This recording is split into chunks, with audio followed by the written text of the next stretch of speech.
Hey everyone, it's Emily here from Phoenix Gateway, bringing you a weekly read for November 25th to the 2nd of December.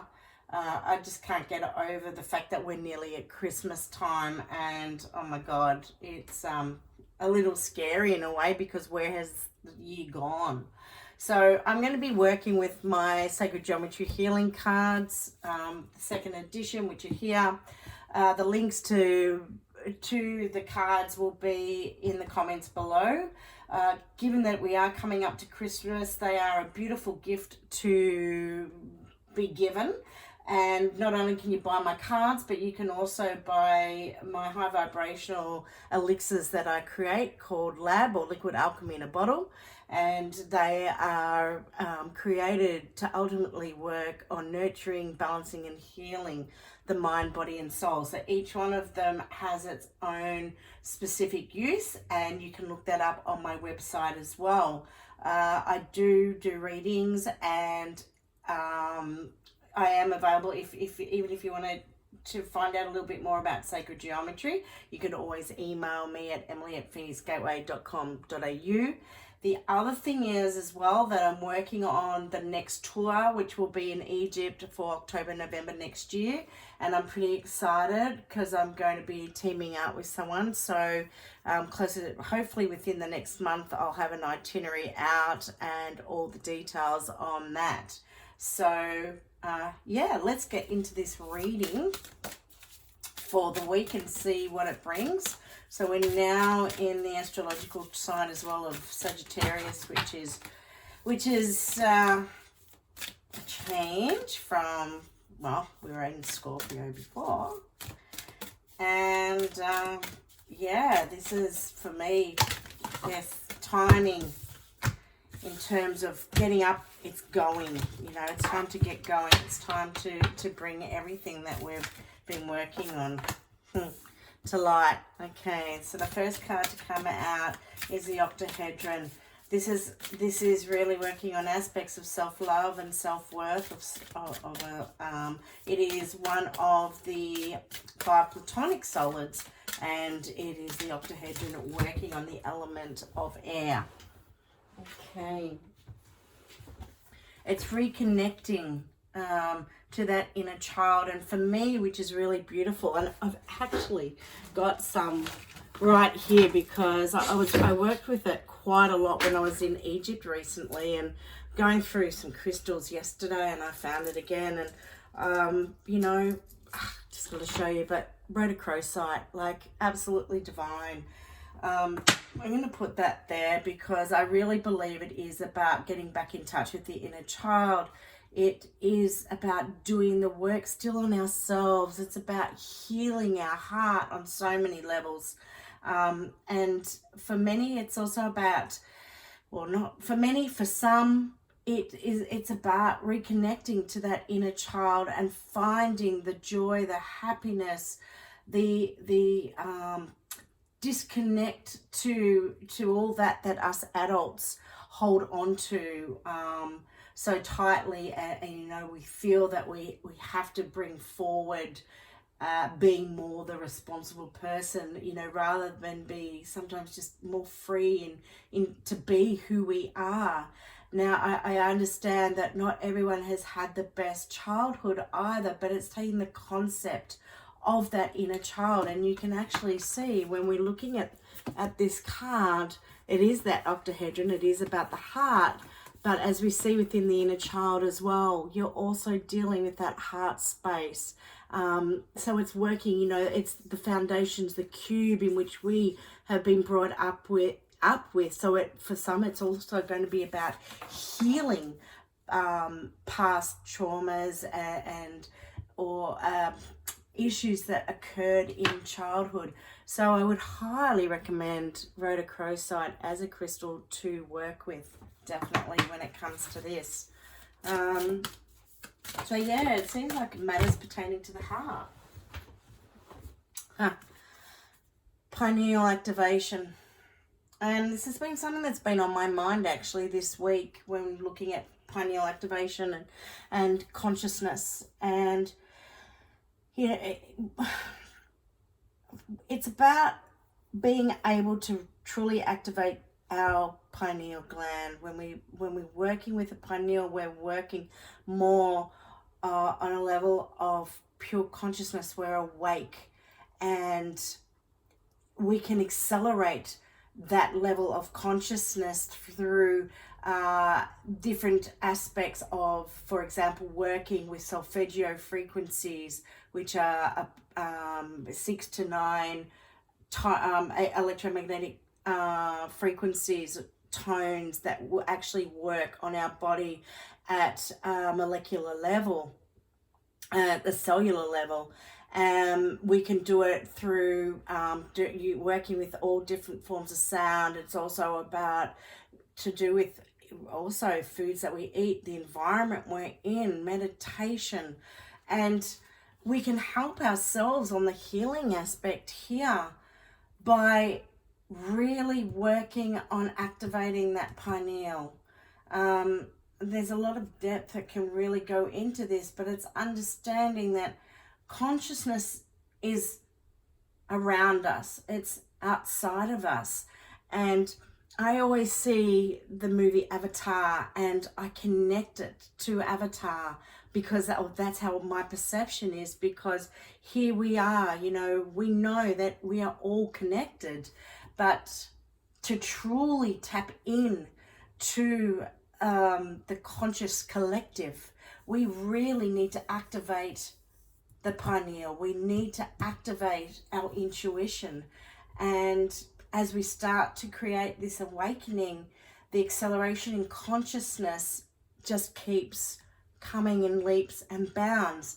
When we start to work on a level that's above that of the lower frequencies, the lower chakras, we're working from a whole different plane in which we can help work on healing who we are, and healing our heart, and balancing that self-love, that self-worth, balancing that inner child and that joy within, and finding that love that sits within that sacral, sits within that base, our foundations, and will ultimately create the balance. We don't need to live in so much of that heartbroken mentality, or that pain that we carry, because we're coming from a whole different perspective. Beautiful card to actually be drawn. This is a beautiful reading, really beautiful. Okay, another card please and thank you. Another card please and thank you. Another card please and thank you. Wow, okay, what have we got? I'm going to take these. Okay. I'm going to actually go with this one first. Clarity comes out all the time lately. I really love this card, and clarity, it's about staying clear and focused. And it's, when we're looking at the consciously creating our reality and consciously creating changes within our life, it's about being able to stay clear on our intentions so that we can manifest it into our physical reality. And the more, as I said, we work on that awakening aspect of who we are, and being able to join into collective, we are going to start manifesting more and more of what it is that we want to bring through into our lives. Metatron's Cube, all the Akashic Records. This is, all that we need to know actually sits deep within us, in our cellular memory.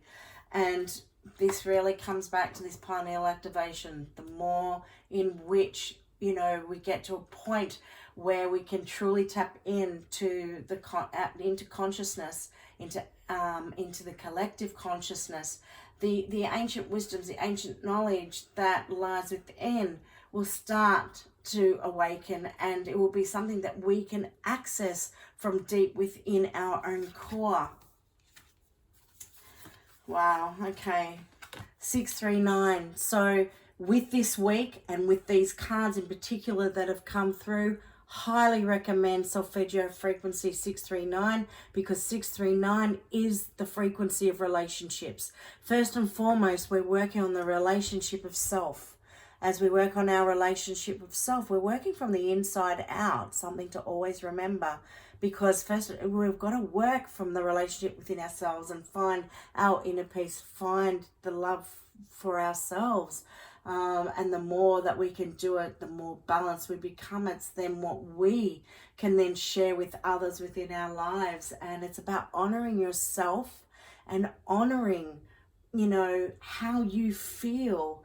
I've got to say, if you're feeling really stuck in a relationship, or it could be friendship or a marriage or a business partnership, honor you.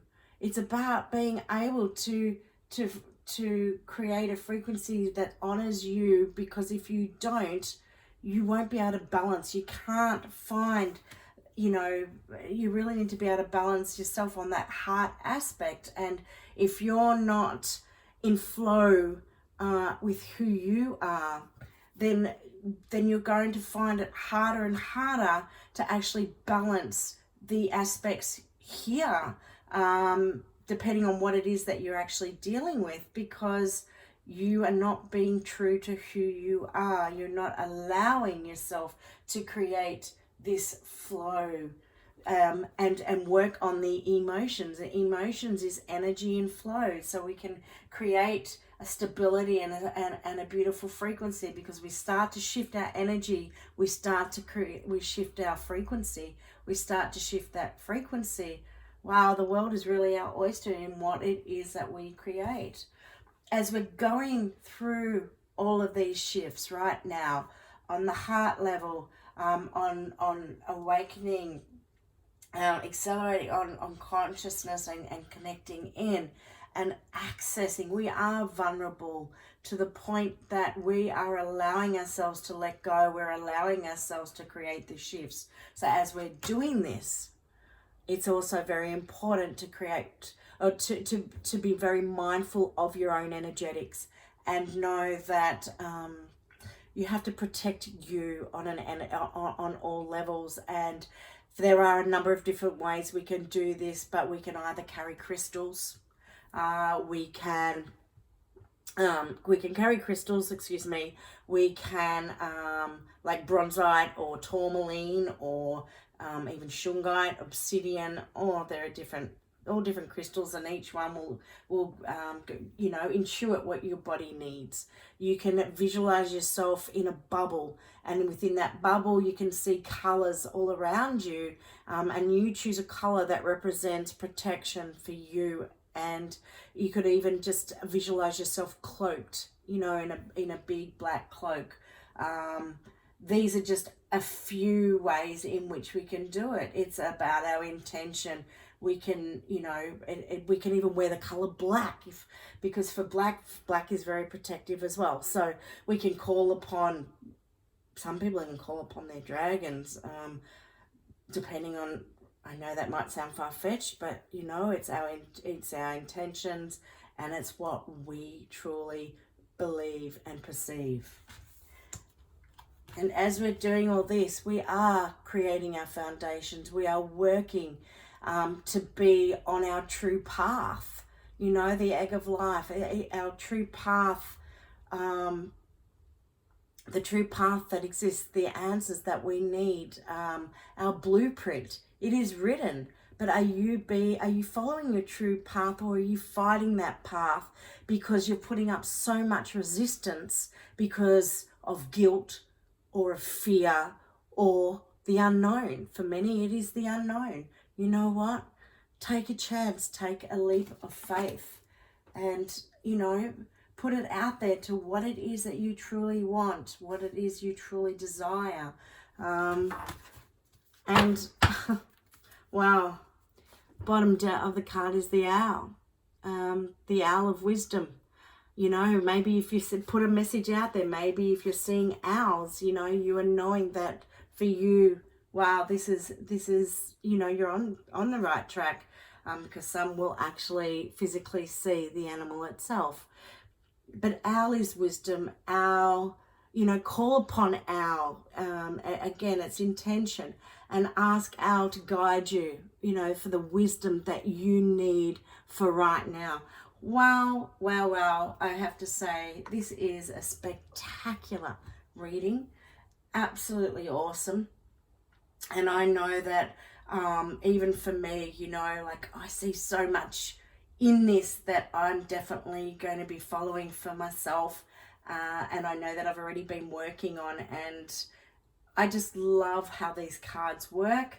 I love the messages that it gives and is created, and I really hope it is this is a general reading, so it may not resonate with everybody, but for those it does, I hope it really gives you something now to go away, think about, and to put into practice. So have a wonderful week, and I look forward to speaking with you soon.